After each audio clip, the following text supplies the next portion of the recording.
We're here in some rice fields just outside Hanoi, and it's quite an eerie setting this morning because nobody has really arrived yet, but we're here to learn about green sticky rice, and it's something that's very specific to Hanoi and something that's very specific to this time of year.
Sitting down to a Vietnamese lunch, and we're all sitting around on the floor, and this is what we are eating. This is some chicken. What's in this bowl? Bamboo shoots. Bamboo shoots. We've got some little spring rolls. Yeah. What's this here? Vegetables, mixed vegetables. So this is pig's ear that is boiled. You boil it up and then you slice it, and then it is tossed in ground rice husks, and with a little bit of maybe some lime leaves. It tastes like lime leaves and a little bit of salt. It is really delicious, quite nice texture, very good saltiness, and really very tasty. It's another day in Hanoi, and as you can see, the traffic has not stopped. There's more and more motorbikes, but today we are not talking about motorbikes. Today we are focusing on a speciality of Hanoi, which is egg coffee. Sounds really disgusting, but apparently it's really delicious, and I've had lots of Vietnamese coffee here, so I know that it's nice and sweet and very rich. This is the cafe here, quite an unassuming location, but in there they have been making this egg coffee for years, and it's a bit of a speciality, and I'm very excited to try it.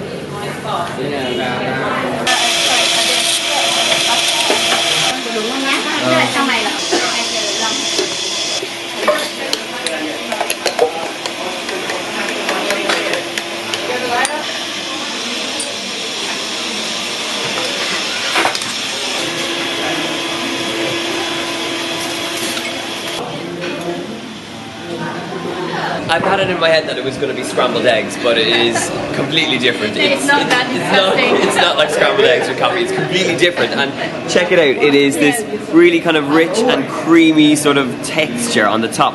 And if you stir it up, which Zung is doing now, you get coffee through it. It's almost like, I guess it's like tiramisu when you taste it. So you mix it up. Creamy. It's got that creamy filling. And I mean, ingredients wise, it's got condensed milk, it's got sugar, it's got cheese, it's got butter. So it's a very unusual thing. Yeah. Creamy. It's very creamy. And you don't get cheese, you don't get scrambled eggs. It is properly delicious. I mean, it's more like a dessert. You've got that wonderful caramel tone in the center. I'm really liking that. Yeah, it's much more like a dessert, more like a tiramisu than anything else. Well worth trying if you come to Hanoi. You can drink. You can drink it, exactly. It's not a dessert. It's a drinkable dessert. Yeah. We are walking along the streets of Hanoi right now, and literally there is food everywhere you look.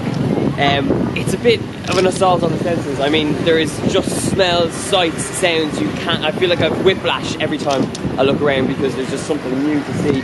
And then you also have to consider that you have to try and not get run over in amongst all that. I mean, look at this as I pass here.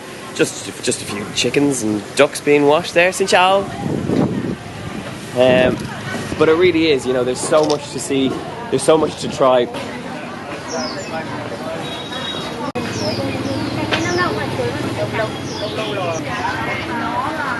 Just come across these lovely ladies who are making some fish cakes behind us with dill and chili, and they're deep frying them over here. You can check them out. Got the fish cakes there. They're being fried off in here. They're being made there. How do you eat them? Put it in the mouth, that's how it is. Put them in the mouth. That's how it is. That's wise words from TT. It's hard, Oh wow. but the taste is so nice. Really unusual to have dill in them. Very, very nice.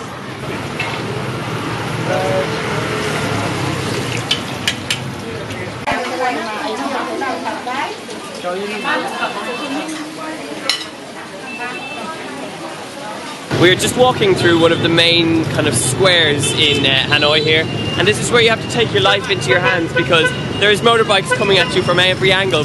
But the true trick of a Hanoi person is to just walk like you don't care. And even though it looks like I'm going to get knocked down right now, they generally swerve around you. So that's why I'm walking just straight across the traffic. It feels like the most unnatural thing to do as a Westerner. I mean, I can't imagine doing it in Dublin. I can't imagine doing it in London. But yeah, they pretty much just swerve around you, and Zung is giving me complete confidence because she's just doing it and not bothering at all. We've just arrived at Dongseong Market, and I've met this lovely lady who's a fan on YouTube. Say hello. Hello the world. I'm Queen, and I'm a native Vietnamese, and very nice. It's very nice to meet Donal here in my hometown. Exciting. And I hope he's having a great time in Vietnam. I am having a good time in Vietnam. Thank you for coming down and saying hello. thank you. We're having some bun cha. Bun cha is a classic Hanoi dish of grilled meat in a kind of fish sauce. It's kind of like a rich, sweet, spicy sauce. And you eat it in bowls here like this. It comes served with herbs, lots of herbs, and lots of noodles. And there's a big bowl of herbs everywhere you go in Hanoi. The dishes are just filled with herbs, and then these little kind of spring rolls as well. And this lady over here is serving it up for us. She's also being filmed doing it, as you can see. She is doing a fantastic job, and she's even let me do a little bit of grilling on this tiny little charcoal barbecue thing that has a fan that normally points at it. Oi trời ơi, cảm ơn. Hello, hello. They've been sitting watching us doing some filming, and they bought me this very nice coconut drink. Thank you for this. It's nice. It's very, very tasty. It's keeping me very refreshed in this extremely hot and sweaty situation. We're here with this lovely lady, and she's trying to get me to eat a snail. So here's the snail. She's trying to pierce it out, the meat out. Oh, you can't really see. There you go. So this is the snail. It looks really delicious. And slimy. Oh, Jesus. Okay. Gamoon. Look, she thinks this is hilarious. And it's this woman's fault. She's making me eat them. Okay, so we're going to try. Do you dip it in the sauce? You can try it. Okay. Not exactly the sauce you should dip in, but it's all fine. I don't know if I'm so okay with this. Is it going to taste? What's it going to taste? Here we go. It tastes snail. Not too bad. A bit. Oh, trời ơi! Nam qua. Wow.